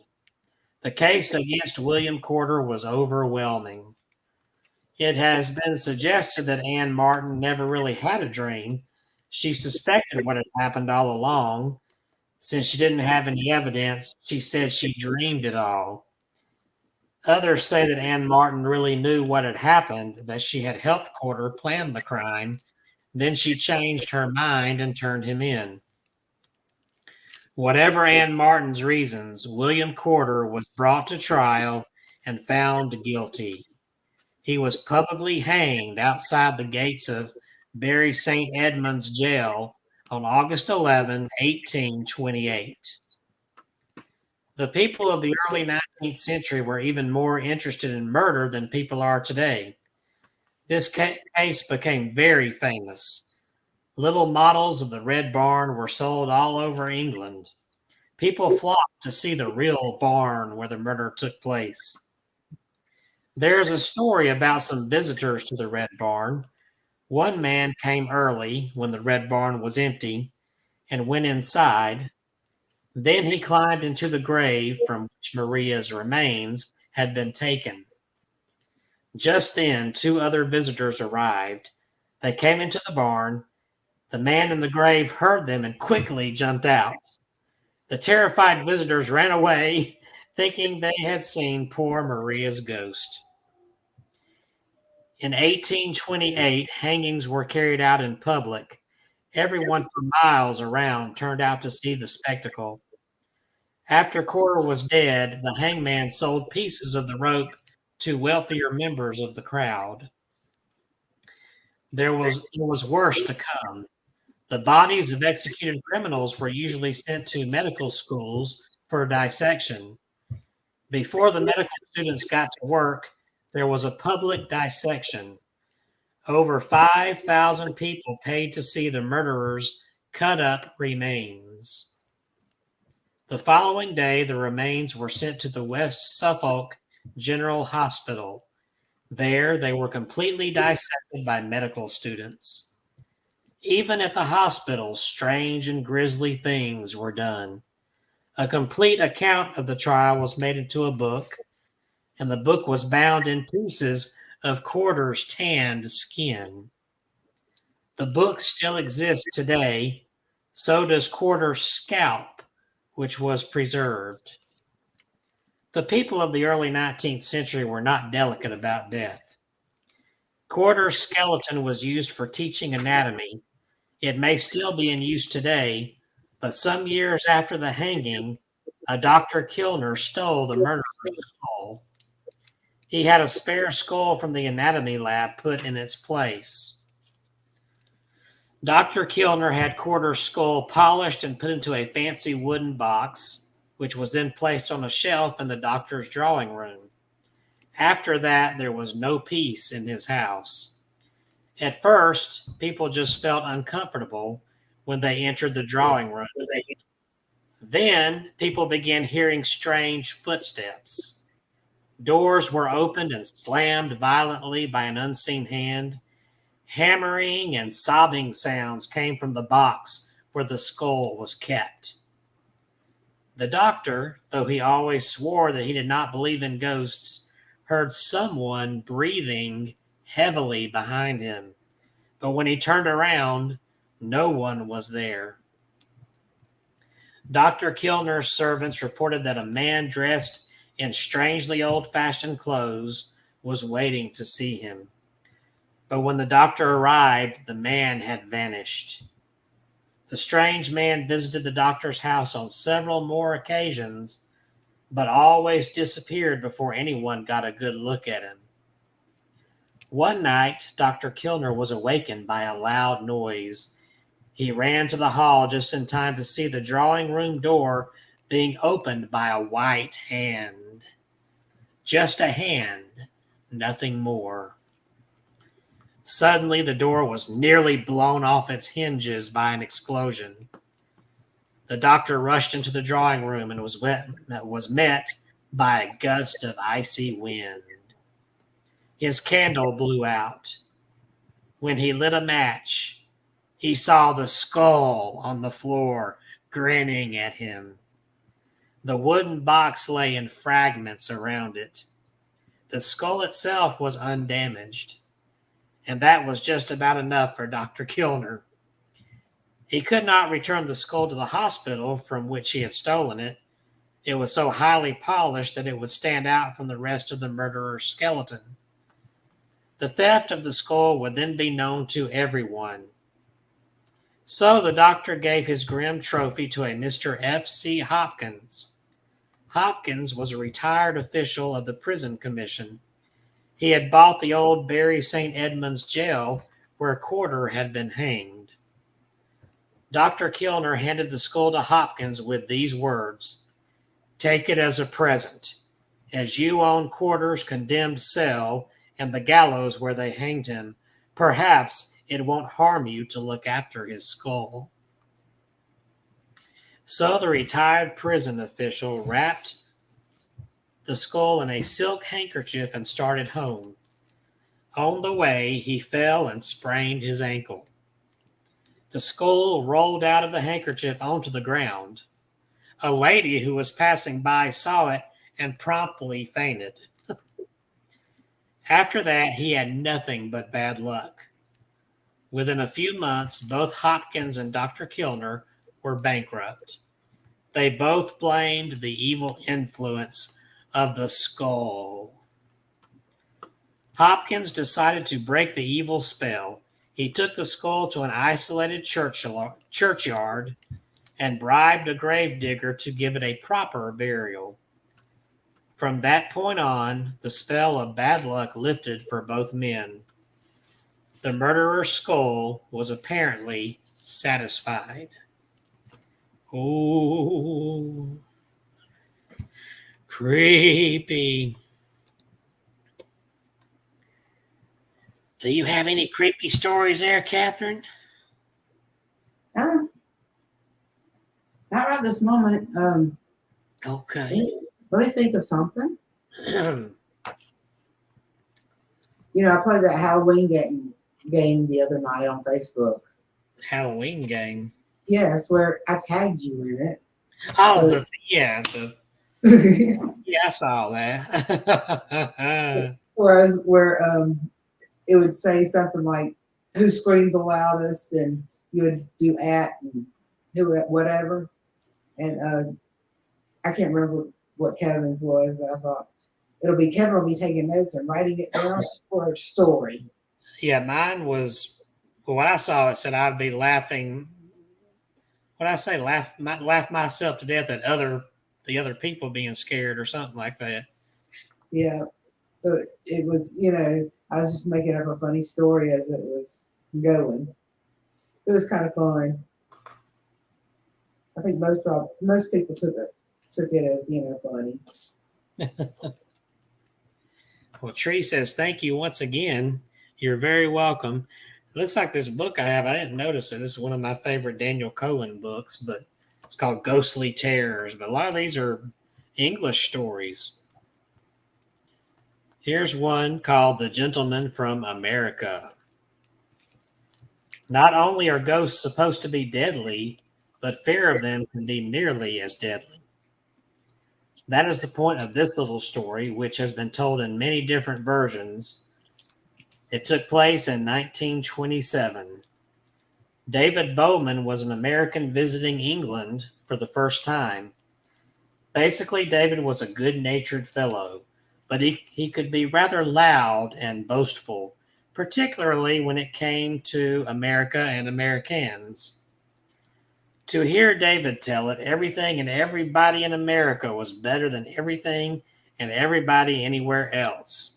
Boy, times ain't changed, have they? David's talk finally began to irritate two of his English friends, Colin Mackenzie and Roger Frost. David was going on at great length about how brave Americans are. "We certainly won the war for you," he told the Englishmen. "I suppose Americans aren't afraid of ghosts," said Colin. "Americans don't believe in ghosts." And you wouldn't be afraid to spend the night in a haunted room? Continued Colin. I told you I don't believe in ghosts. Then perhaps we had better tell him about the drum kettle ghost. And so they did. Colin's family owned a country estate called Drum Kettle. It was said that years ago, long before the estate was the property of the Mackenzie family, a murder had taken place there. A young woman killed her lover when she found him with another woman. She slashed his throat with a knife. She was hanged for her crime after. To the end, she expressed no remorse for what she had done. On the contrary, she went to her death saying she would do it again. And so, the story goes, she did. Her spirit returned to Drum Kettle. Whenever a man slept in the upstairs bedroom where the murder had taken place, he too was killed by the vengeful ghost. 3 men died in that room trying to prove they were not afraid of ghosts. No man has slept in that room since my family has owned Drum Kettle, said Colin. If you like, you can be the first. It was settled. The following weekend, David went down to Drum Kettle.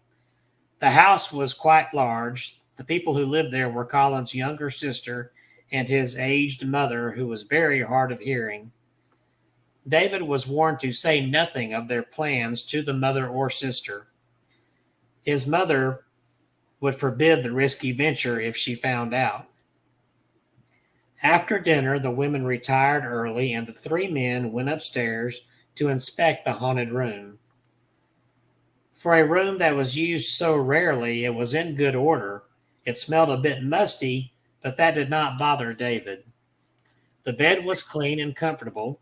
The room was warm, and for a place that was supposed to be haunted, it seemed surprisingly cheerful.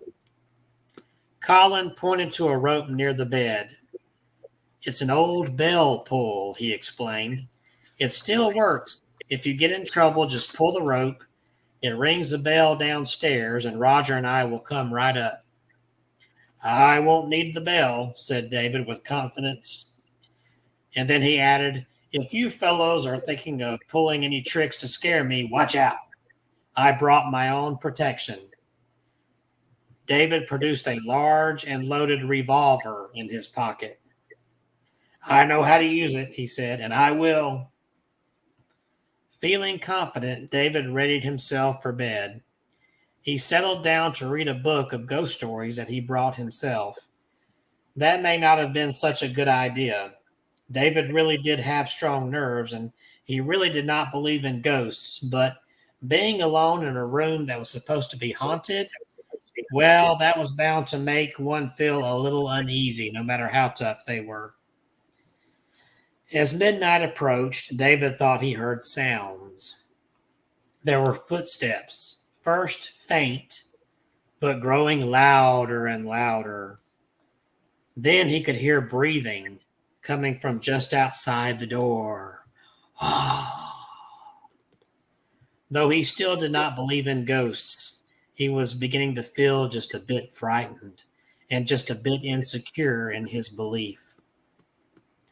A woman's voice called out softly, David, David, I am coming for you. The doorknob turned slowly. David grabbed his gun and rose from the bed to meet whatever it was that was coming. The door did not open. Then directly behind him, there was a horrible shriek. David whirled around to see a white draped figure brandishing a bloody knife and screaming, David, David, I've come for you. Though terrified,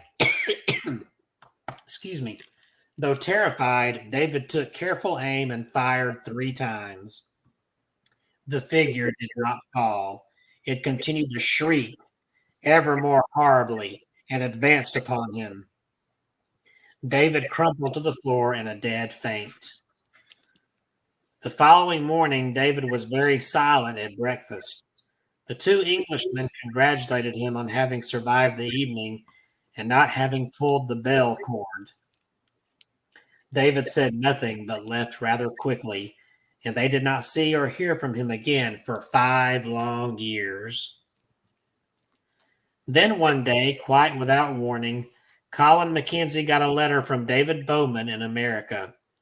He said that he was returning to England for the first time in 5 years and very much wanted to see Colin and Roger once again. Colin and Roger were delighted, for they had often talked of David and wondered what had happened to him. Colin wired David to meet him at their club in London on a particular day, and the day arrived, and so did David, right on time. 5 years had aged the 3 men, but David most of all. When Colin and Roger had last seen David, he was a robust young man. Now he looked old. They barely recognized him. After exchanging a few pleasantries, Roger said something that had been on his mind a long time. You know, we really want to apologize for that trick we played on you, but we were all so young then. Trick? Asked David. Yes, you remember the business with the haunted room? It was all a trick. Colin did the footsteps and the breathing. His sister was in on it. She was the voice, and I was the ghost. But how did you get into the room? David asked. Drumkettle is an old house, said Roger. Like a lot of these old places, it has some secret passages. There was a secret passage to the bedroom. It opened behind the wardrobe.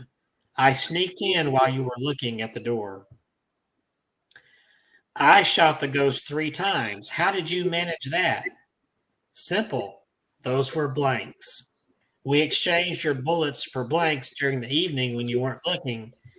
We knew you would have a gun. I wasn't going to risk getting killed.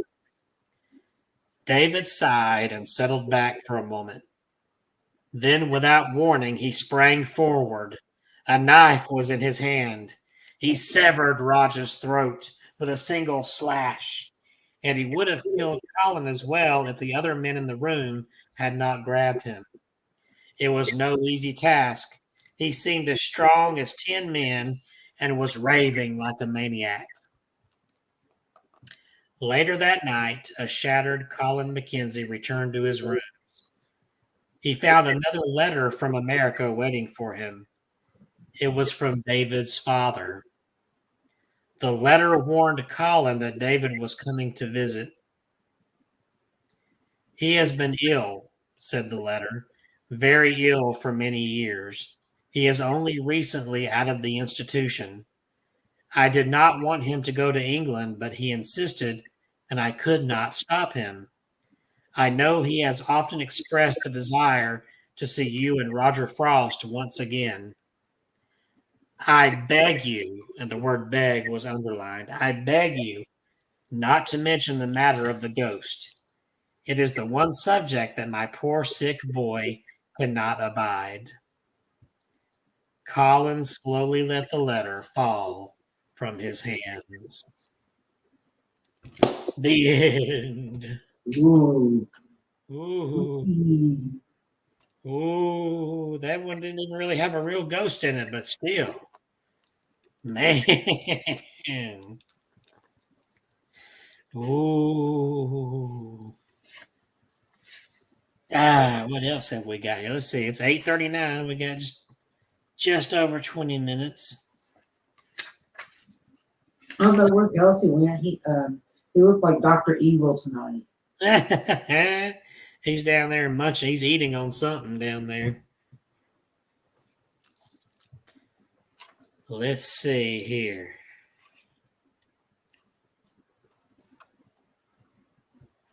I want to see if there's one that's not too lengthy in here that we can share. Oh, here's one that's here, and I've not only heard the story before, but I've seen a picture of this thing, this spooky thing. It's the handprint on the wall. British ghost lore is filled with accounts of bloodstains that cannot be washed away. Such a stain is supposed to be the mark of an awful and unavenged crime. America has its own version of this story. It is one of the most popular of all American ghostly tales. The setting is the coal fields of Pennsylvania during the late 19th century. The miners worked under awful conditions. The pay was very low, barely enough to keep a family alive. A man's pay could be cut or he could be fired without warning. The work itself was backbreaking and dirty. It was also extremely dangerous. Every time a man went into the mines, he risked possible death. The mines owners did nothing, almost nothing, to ensure the safety of their workers. Even those who were not killed outright in mine accidents faced long term illness from coal dust. All food and clothing was purchased at stores owned by the mining companies. Many miners found themselves deeply in debt to the company store. Most of the miners were poor immigrants, and they could find no other work. Many recent immigrants from Ireland had come to Pennsylvania to work in the mines. Starting in the 1830s, there were rumors that some miners belonged to a secret society called the Molly Maguires. The origin of the name is unknown. There had been such a secret society in Ireland, and its purpose was to protect poor farmers from their landlords. No one knew much about the Mollies. Even today, we don't know much about them. There were, however, the most frightening rumors. They said that the Mollies were dedicated to sabotage and murder. It was said that the Mollies swore a terrible oath of secrecy. They pledged to kill anyone who opposed them. Those who broke the oath were to be killed immediately. Supporters of the Mollies said that they were trying to protect the miners. If their names were known, they would be fired and perhaps killed themselves. Opponents charged that the Mollies were just lawless men. They said that the violence was used to settle personal grudges, not to better the conditions of the Irish miners. That controversy goes on today. The Mollies have been called both heroes and villains. The mine owners hated them. The newspapers printed sensational stories about the Mollies' deeds of violence. Every murder, every explosion was attributed to them. In the coal fields, there was great fear, for no one knew who was a member of the Mollies and who was a company spy. You could not trust anyone. In 1873, the mine owners managed to place a spy among the leadership of the Molly Maguires. The spy worked secretly for 3 years, and then he reported what he had found to the mine owners. As a result, many men were arrested and tried. Some 19 were hanged for murder. Many others were imprisoned. Was justice done? There is still a dispute. Some contend that many of the men were convicted on trumped up charges. The mine owners, they say, were not interested in punishing murderers. They wanted to get rid of potential troublemakers among their workers. It is from this violent period of history that the story of the handprint in cell 17 comes from. One of the men arrested as a leader of the Mollies was Alexander Campbell. He owned a small liquor store. Campbell was accused of hiring 2 men to kill a mine boss. Campbell was tried along with 9 other men. They were all convicted and sentenced to hang. The other men stood silently. Campbell, however, protested his innocence. He continued to insist he was innocent right up to the day of his execution. The 10 men were to be hung on June 21st, 1877. On the fatal morning, Campbell rose early. To take him off to the gallows, he shouted, "I swear I am innocent. I was nowhere near the scene of the murder. I had nothing to do with it." He then struck his hand hard against his cell wall. it left a dark handprint. Campbell shouted, "There is proof of my words. That mark of mine will never be wiped out. There it will remain forever to shame the county that is hanging an innocent man." It was said in the region that when the 10 men were hanged, the sun was suddenly blotted out. Lights all over the county had to be lit. The day of the hangings is called Black Thursday. By 1880, many of the leaders of the Mollies had either been executed or were in prison. The organization just faded away, but Alexander Campbell's handprint did not. It stayed there, as fresh as the day it was made on the wall of cell 17. Many attempts have been made to remove the handprint. The wardens of the jail recounted his efforts to wipe out the mark. He used strong soaps, solvents, even a large eraser, but nothing worked. He had doubted the story until the day he tried to wash away the print. Afterwards, he said he was quite shaken. He called the whole thing a mystery. So, Campbell's prophecy about the handprint remaining came true. But what of the second half of the prophecy? Was the county shamed by hanging an innocent man? That is less sure. The handprint has become a tourist attraction where thousands of people come to the Carbon County Jail every year to see it. If the county is ashamed, it is not too ashamed to turn away tourist dollars.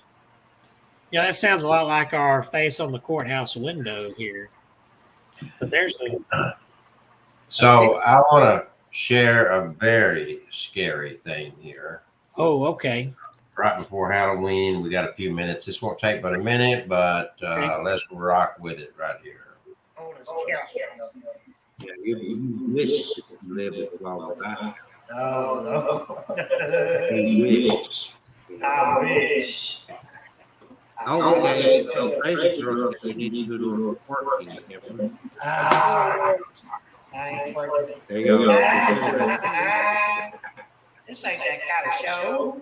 This Yeah, it is. Okay, so ladies and gentlemen, before the show ends, Kevin is going to do his Miley Cyrus impersonation. Party like it. What's her song? Party what? Party in the USA. Yeah. Oh, he knows. Come on, let's go.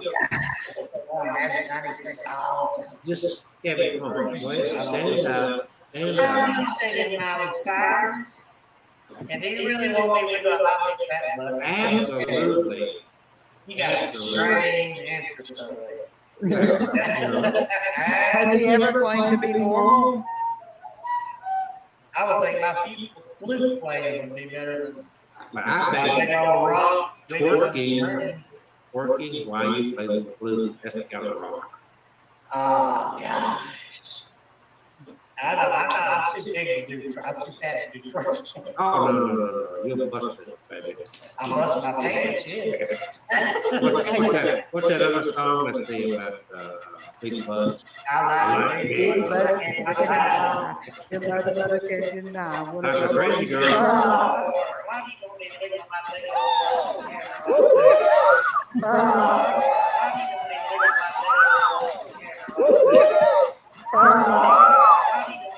my leg? Ah.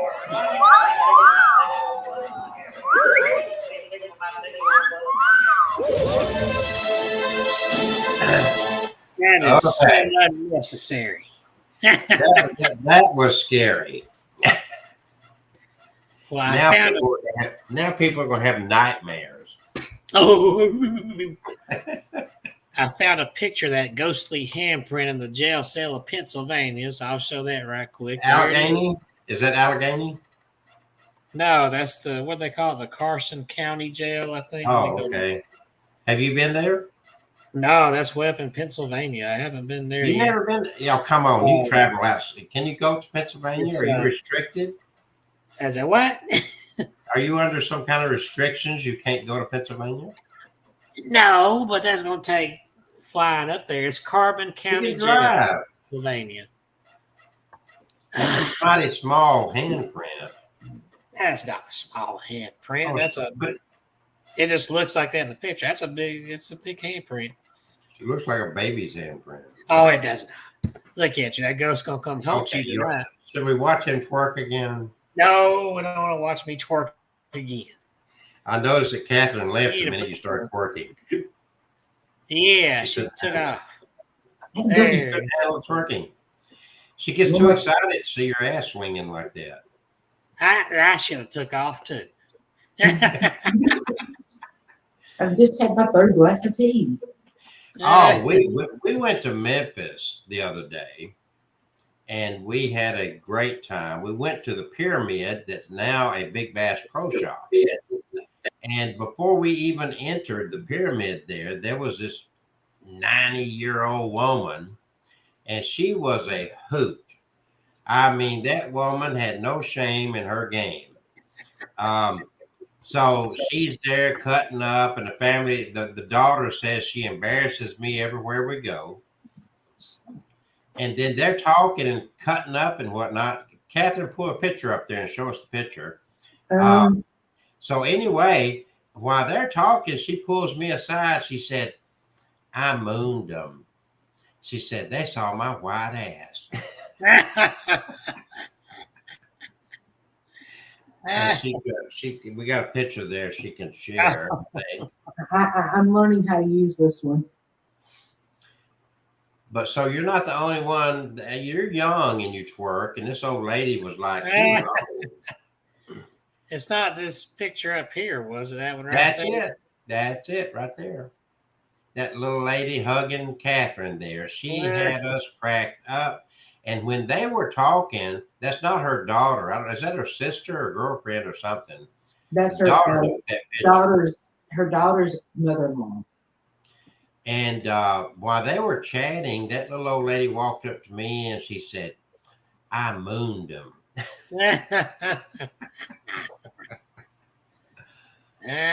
So that was an interesting visit. We had an interesting graveyard visit. We went to the called the Crystal Grotto at a cemetery there, and that was in itself was awesome. And I didn't realize it, but right across the road where we parked in the cemetery, I'm walking along and stumbled into Isaac Hayes' grave. Oh. And if you don't know him by his music, he also played the chef on Cartman. You know, South Park. Yeah. Yeah, but that was Isaac Hayes' Shaft, that movie Shaft. He was the one that did that song. Shaft, what you talking about? Yeah. Catherine's too young to know what that's all about. I know about Shaft. I didn't say you, I said Catherine. Jeez. Catherine. Is your name? Quit wiping your nose on You the said show. Kevin, you old mumbling thing. He took his hand and wiped the snot off his freaking nose right in the middle of our show.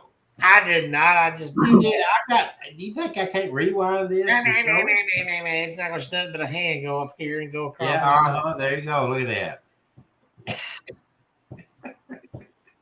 Okay, let's go watch. We need to watch Kevin. We got a few minutes. No. We watch Kevin twerk again. We don't need to see twerking again. Get what music era do I like? I can get a word in edgewise. Say what? What era of music do I like? What era of music does she like? She likes the 90s. Like Hootie and the Blowfish. Okay, All right, guess what, folks? Guess Guess what? Here we are on 10/11 of 22. We are exactly 20 days away from Halloween. The countdown is on.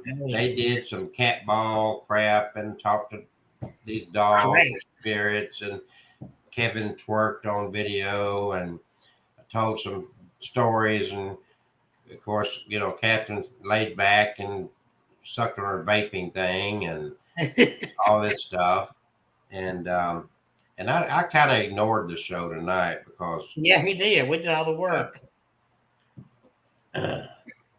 Kevin's dangerous. Why don't that knife have blood on it? You've been cleaning it too good. So I got a question. You talk about your dad's knee surgery. Why we haven't seen your dad or heard from him lately? What's going on over there? Well, Do you need to borrow the casket in my backyard? No, I don't need a bow now. well, he came on the show tonight. You know, Kevin could be really him, Kevin did what? and he could have already He taken peed. care of What? his Why dad. did he pee? What? What she say? Kevin could have been. He pooped and peed. What? Kevin, did you understand me? Yeah. You were saying he could have already been. What are you going to say? I could have already killed him?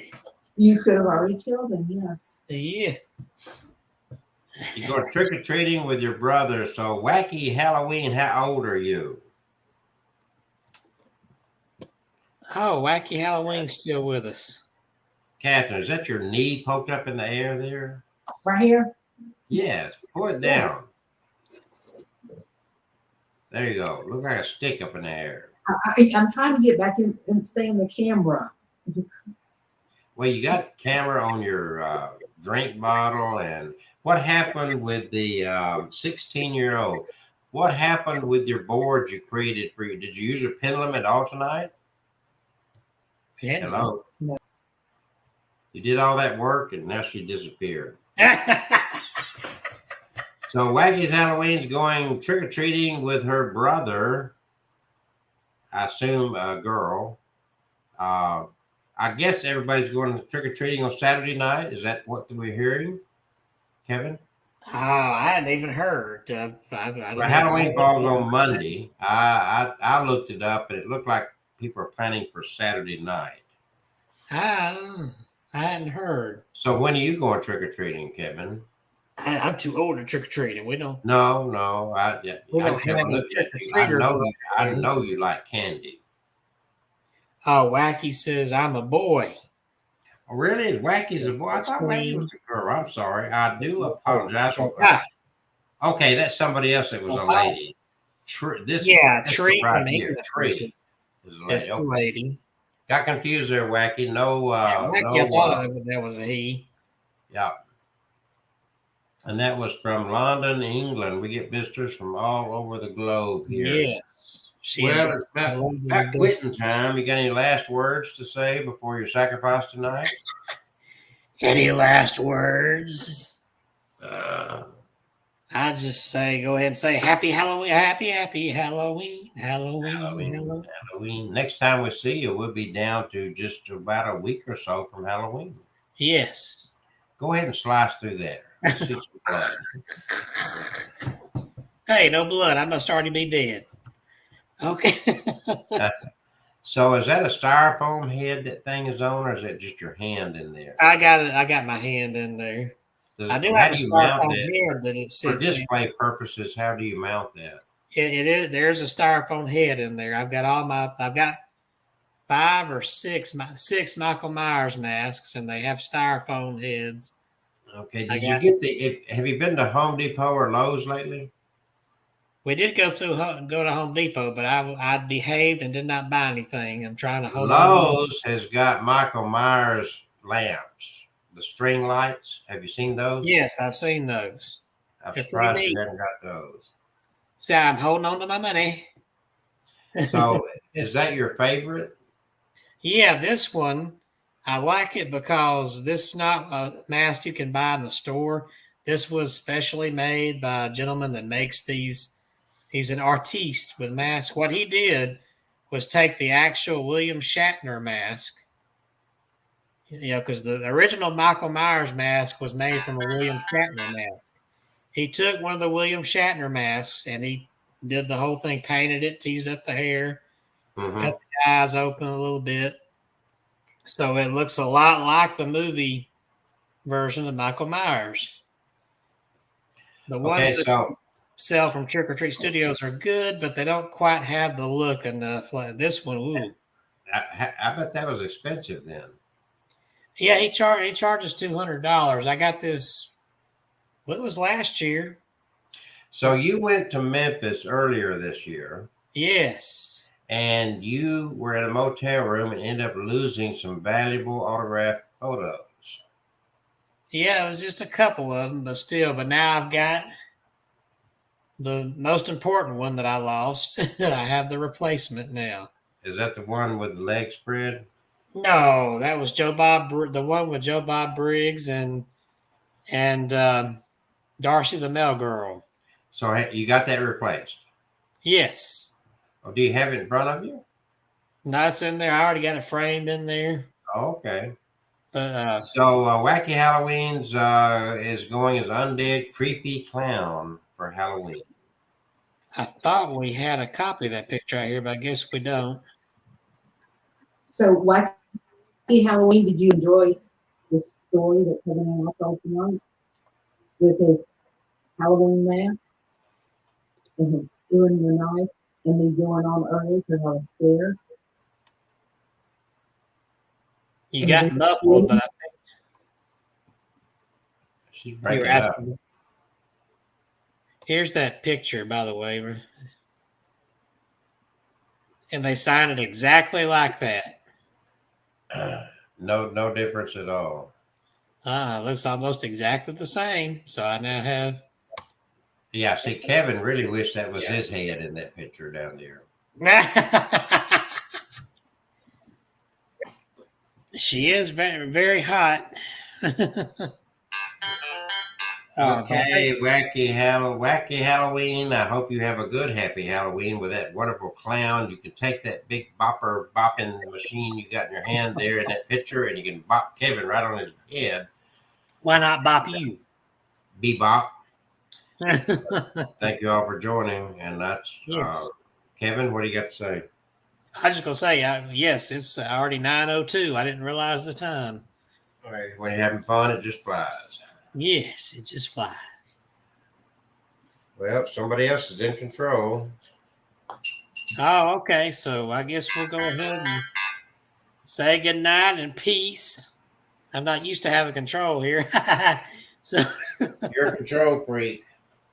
So good night, everybody, and we'll be back next Tuesday for more spooky stuff. Until then, happy hauntings and Halloween.